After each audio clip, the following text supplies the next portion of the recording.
But then I had like a realization, like, okay, like, holy shit, this is my chance. This is my chance to like rebuild my life on my terms, the way I want it, and to raise my daughter how she deserved to be raised. Don't forget to smash that share button, subscribe to my page, follow me on Instagram at Lance Bachman, and keep sending me those questions.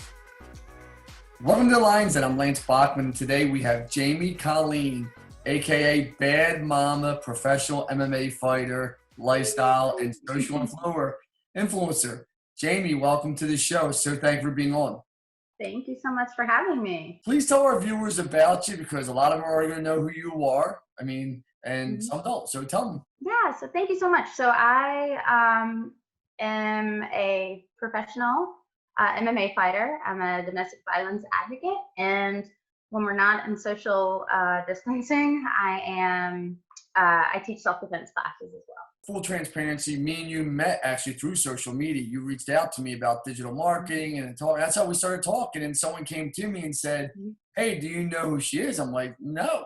And they were like, that's Bad MMAma. Remember that? Yeah, of course I remember. It was kind of funny. And they were like, she's a fighter. And my brother Fred was a fighter. So I think it's weird that you're such a social influencer, and it just goes to show you relationships start on social media more than people think. Oh, yes, absolutely. Some of my dearest friends I've met through social media and working like different campaigns and whatnot.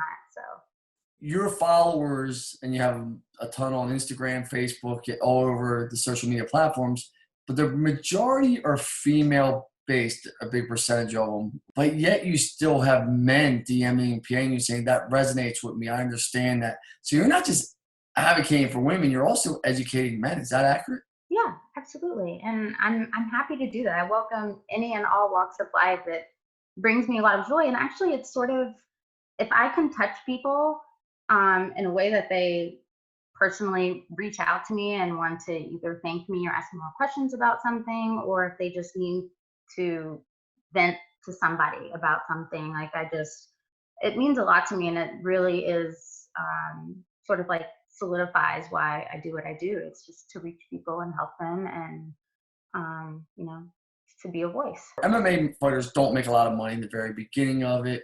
You trained, you believe in advocating for women. You weren't even charging people for self-defense and helping people until recently, which you have a daughter. That's how committed you are. Can you explain that to people? What martial arts has done for me, like what the domestic violence community has done for me, like a huge part of me just wants to give that back. If I can instill something that I've learned through the principles of martial arts or through fighting and, just being healthy and fit or whatever it might be, I'm a giver. I want to give that to people. And when I started pursuing martial arts again, I remember when I was in the shelter, I was on the phone with my mom and I was explaining to her, Mom, what if I could, maybe teach a class here at the shelter for the women, because of all of the amazing things I was getting out of MMA and training and jiu-jitsu, all that stuff. I wanted to bring that there to the women, because it's just I felt so empowered. I was confident. It was really helping me power through the day. It was giving me a reason to get out of bed.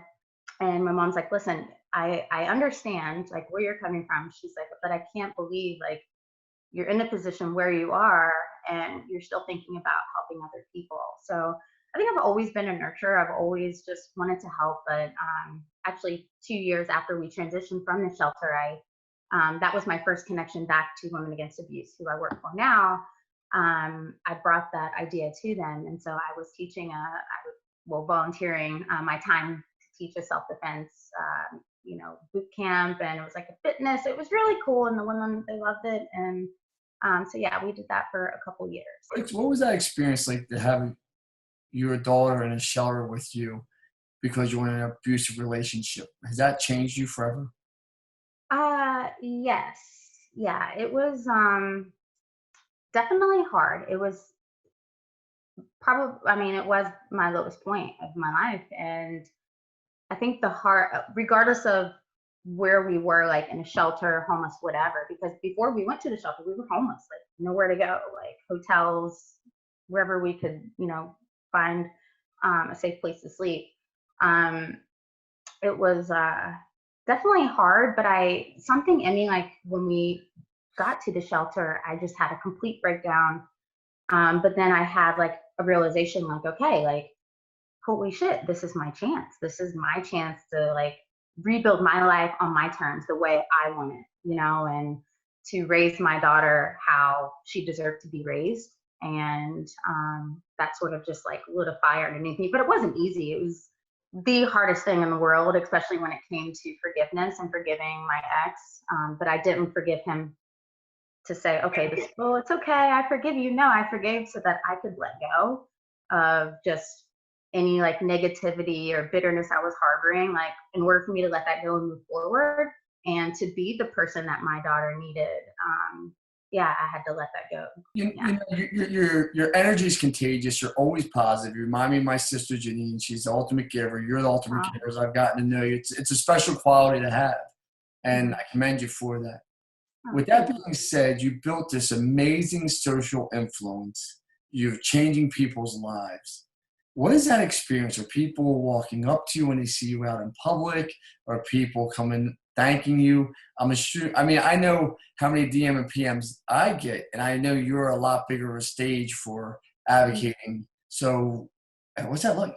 It makes me really happy. First of all, it's very definitely like flattering. I actually have a good story. So I was actually walking my daughter to school, and this guy was like standing on the corner, and he's like, "Bad mama, you're bad mama, bad mama." Oh my god! Just started going on and on and on. Like wanted to take a picture. I was like, "Oh my god! Like you've done so much for me. Thank you so much. You're always so positive. All this." And I'm just like starting to get a little teary eyed because I'm like, okay, I'm like, yeah, I mean, obviously, I'm reaching people. Like, I'm engaging. Like, people are engaging with me, and I mean, you see it like, the likes or comments, whatever. But when it's like real life and people come up to you, it's a lot different. It's very I don't know. It's a really great feeling because How has this changed now with quarantine? Because you were set up to be teaching people self-defense classes in corporate business. I saw that you had a great lineup, which would have made you some serious money.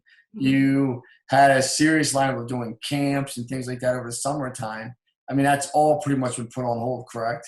you know me. It's not always really about the money aspect of it. So for me, it's kind of like, okay, like it is what it is. Like, it's just put on hold. It's not forever. So, but with that being said, I find that, I'm all about relationships and building relationships with people, but I try to just stay engaged with my clients or potential clients just by reaching out, just like showing up every day in my stories and on my posts to, um, you know, I see help your people. social media, like everyone else, has gone up just a tick because you're not doing your daily stuff.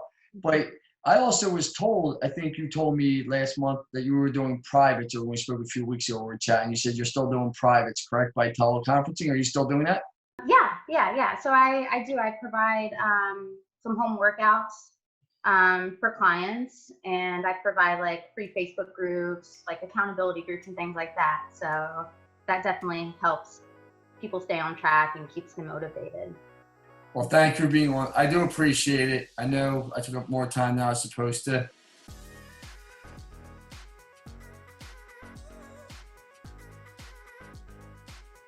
We, as a society, have the ability to break down that isolation by reaching out to someone who we think might be experiencing domestic abuse. And even if not, I would just say to just reach out to the people in your life. Just checking in on them can make a huge difference. And we don't always know what's going on behind closed doors. And sometimes just by reaching out to someone to say, "Hey, how are you? Like, how's your day?" can make, or it can really just make someone's day. So